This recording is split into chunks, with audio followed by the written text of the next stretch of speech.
The galaxy maintained its order through fragile agreements built on fear, not trust. Every corridor, every trade route, every restricted lane existed because something in the past had proven what happens when rules collapse. Civilizations rose, clashed, and then quietly agreed to pretend that stability was natural. It was not. It was enforced silence. Earth had entered this structure recently. Not as a conqueror. Not as a subordinate. But as something the galaxy had not yet categorized properly. Human ships obeyed every rule, submitted every identification code, and answered every query with unsettling precision. There was no arrogance in their behavior, which made them harder to read. The vessel designated ESV Aegis 7 moved through a narrow corridor marked as restricted due to historical conflict density. Its mission was officially diplomatic, carrying envoys and cultural archives intended for exchange with outer systems. No weapons were declared. No military escort was visible. Sensors confirmed compliance with all disarmament protocols. This lack of visible defense should have signaled vulnerability. Instead, it created opportunity. Hidden beyond standard detection thresholds, the Varick blades monitored the corridor. They were not reckless raiders but calculated predators who specialized in exploiting legal blind spots. Their strategy was simple: strike civilizations that trusted rules more than reflexes. Earth, in their analysis, fit that profile perfectly. They observed the human vessel for cycles, confirming behavior patterns. No evasive maneuvers. No armed escort signatures. No defensive formations. Only steady navigation and uninterrupted communication logs. To them, it was confirmation of weakness disguised as discipline. The ambush plan activated as the convoy entered gravitational compression space. Escape routes narrowed naturally here, making intervention difficult even for advanced fleets. The pirates layered the zone with interdiction fields, gravity traps, and sensor-dampening grids designed to isolate the target completely. Warnings were transmitted first. Standard protocol meant to justify aggression under galactic law. The Earth vessel received demands for surrender and cargo transfer. There was no reply beyond acknowledgement of receipt. That silence was interpreted as submission. The Varick blades initiated attack sequences. Energy weapons discharged in synchronized volleys, striking the Earth vessel with calculated precision. Shield signatures flared weakly under impact, appearing to degrade rapidly. Hull readings suggested structural compromise. Tactical displays confirmed what the pirates expected: the ship was failing. Confidence replaced caution almost instantly. What they failed to detect was the secondary layer beneath all observable systems. The human vessel did not broadcast distress. It broadcast verification. A structured quantum pulse was released, not outward in desperation, but outward as authorization. It moved through space and encoded patterns that interacted with dormant infrastructure scattered across multiple sectors. Relay nodes, previously inactive, began synchronizing in silence. Pirate systems registered interference but could not isolate its origin. Their networks began desynchronizing, not through attack but through structural override. Command links fragmented. Targeting clarity degraded. Internal coordination broke into inconsistent fragments of data. One pirate vessel attempted recalibration, forcing manual override. It failed to restore coherence. At that moment, the Earth ship's apparent vulnerability ceased to matter. The engagement had already shifted away from visible combat. What the pirates were experiencing was not resistance. It was confirmation. Across vast distances, systems that had never been acknowledged as active began responding to the signal. Not immediately with destruction, but with alignment. Something was waking, and it was already aware of its targets. The convoy remained in place, still unresponsive, still seemingly damaged. But its role had changed entirely. It was no longer the target. It was the trigger point. The Varick blades, still confident in their control of the corridor, were about to learn that the first phase of the encounter had never been the ambush. It had been the identification. The moment weapons struck the Earth vessel, the corridor lit up with the kind of violence the Varick blades understood well. Energy lances hit with precision timing, designed to disable propulsion first, then communication, then structural integrity. Their doctrine relied on controlled collapse rather than chaotic destruction. Initial readings confirmed success. The human ship's shields flickered under sustained impact, collapsing in measured stages rather than instant failure. Hull integrity dropped in predictable increments. Systems responded with minimal defensive output.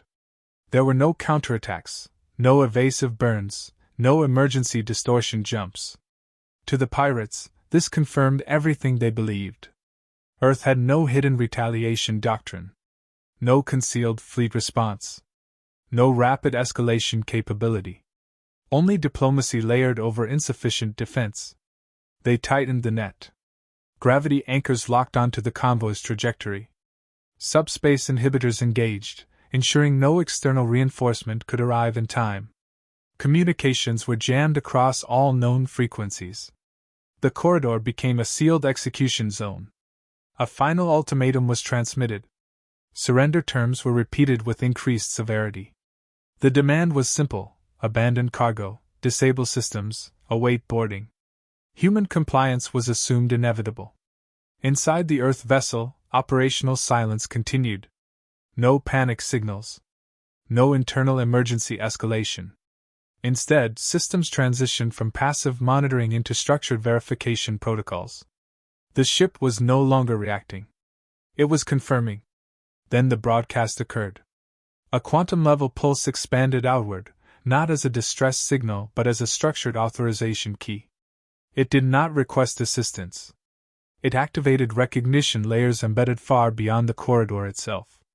The signal passed through hidden relays distributed across interstellar distances, each one responding as if awaiting instruction for an extended period. Pirate sensors registered the anomaly but could not classify it. It was not interference in the conventional sense. It was access. Immediately, their command architecture began destabilizing. Fleet coordination matrices fractured. Target locks drifted off synchronization. Internal communication channels desynchronized without external jamming. Something was rewriting priority structures inside their own systems. Attempts to isolate the Earth vessel as the source failed. The signal was not originating from a single point. It was being authenticated across multiple dormant nodes simultaneously. The battlefield was no longer confined to the corridor. The pirates shifted from aggression to confusion as their systems began rejecting commands that originated from their own command ships. Hierarchy collapsed into conflicting authority loops. Even senior captains lost access to unified fleet control. At the same time, deep space detection arrays began registering motion where none should exist. Not fast-moving objects, but coordinated emergence patterns forming in silence. Vast structures aligning in response to the triggered signal. The Earth vessel remained in place, still damaged, still unresponsive to external demands. But its condition no longer defined the engagement. It was no longer the participant being judged. It was the identifier that had completed validation. The Varick Blades began to understand a fundamental error in their assessment. They had not initiated an attack on a defenseless convoy. They had activated a response system they could no longer disconnect from. And somewhere beyond their perception, something vast was already calculating the cost of their decision. What followed was not a traditional counterattack, and that distinction became clear within moments.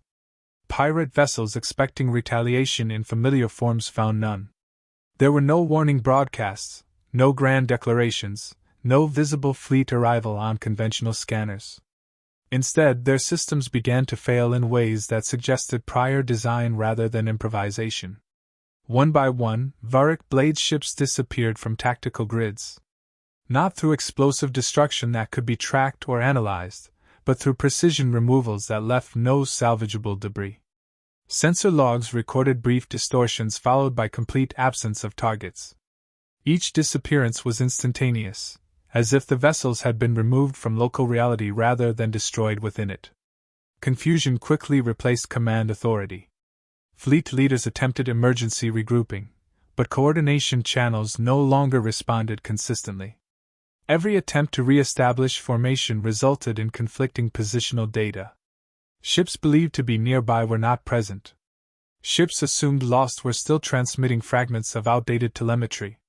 A structured transmission finally overrode all pirate communication bands. It carried no emotional tone, no intimidation, only classification and confirmation.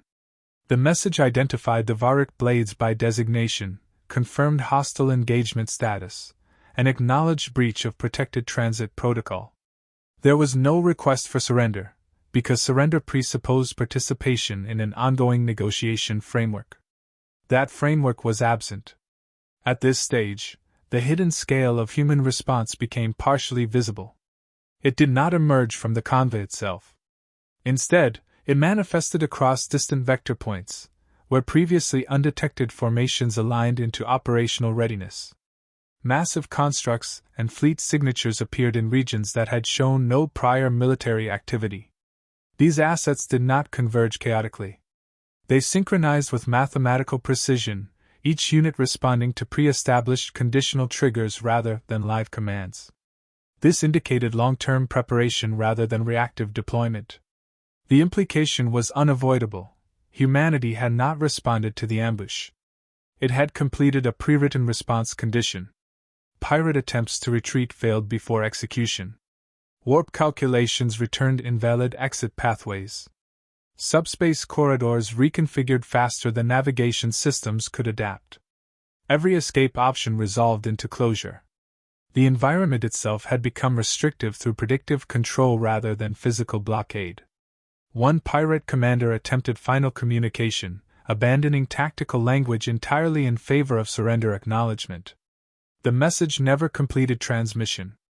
It was interrupted mid-sequence and replaced by a standardized response indicating termination of engagement phase without continuation criteria for negotiation. What remained of the Varick Blades fleet was not reduced in the traditional sense of war. It was systematically removed from operational existence until no coherent formation remained. There was no celebration, no escalation announcement, no declaration of victory from human forces. The Earth vessel remained on its original trajectory, still damaged, still silent, as if unaffected by the broader outcome. Its role had not been to participate in combat but to validate a condition. Once that condition was met, the surrounding response had executed independently. In the absence of opposition, the corridor returned to operational silence. But nothing about that silence suggested peace. It reflected completion. After the corridor fell silent, no civilization immediately claimed understanding of what had occurred. The absence of wreckage complicated analysis. There were no conventional signatures of mass destruction, no debris fields, no salvageable remains for forensic reconstruction. Only fragmented sensor echoes remained, inconsistent across independent observation stations. Alien authorities attempted to reconstruct the sequence through overlapping data streams, but the information refused to align into a single coherent model. Entire segments of recorded reality had been overwritten or nullified. The only stable conclusion was that the Varick Blades were no longer operational as a force, despite no clear evidence of how their removal had been executed. Requests for explanation were directed toward Earth through formal diplomatic channels.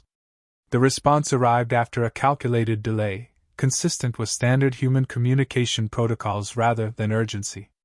It contained no defensive justification or rhetorical framing. It simply confirmed classification status and rule violation acknowledgement. According to the message, the engagement was not categorized as a war event. It was logged as protocol enforcement following unauthorized aggression against a protected diplomatic asset.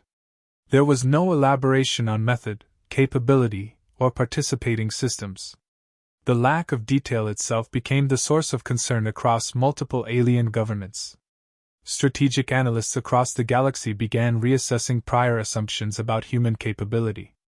Earth had previously been catalogued as emerging, compliant, and diplomatically oriented. That classification now appeared incomplete. The engagement demonstrated capacity for coordinated response across non-localized infrastructure, suggesting preparation far beyond visible military development. Within trade networks, behavioral patterns changed almost immediately. High-risk entities began avoiding human-designated vessels entirely. Not due to formal prohibition, but due to instinctive recalibration of survival probability. The absence of clear understanding made prediction impossible, and unpredictability was treated as danger. Meanwhile, no public human celebration followed the event. The convoy continued its designated mission path without deviation. Internal logs recorded the incident as resolved without escalation. Personnel on board returned to standard operational duties, treating the outcome as procedural completion rather than exceptional achievement. Deeper analysis later suggested that the true human doctrine was not retaliation, but condition-based response. Engagement only occurred after specific thresholds were met, and once triggered, execution followed without negotiation, delay, or emotional variance. This removed ambiguity from their strategic behavior, but replaced it with something more unsettling: inevitability. In time, a phrase began circulating through interstellar communication networks, repeated in varying translations but identical in meaning. It was not an official warning, but a shared conclusion drawn from observation and survival. Do not engage Earth vessels. Not because they will respond immediately, but because once they do, the decision has already been finalized long before you realize you made it.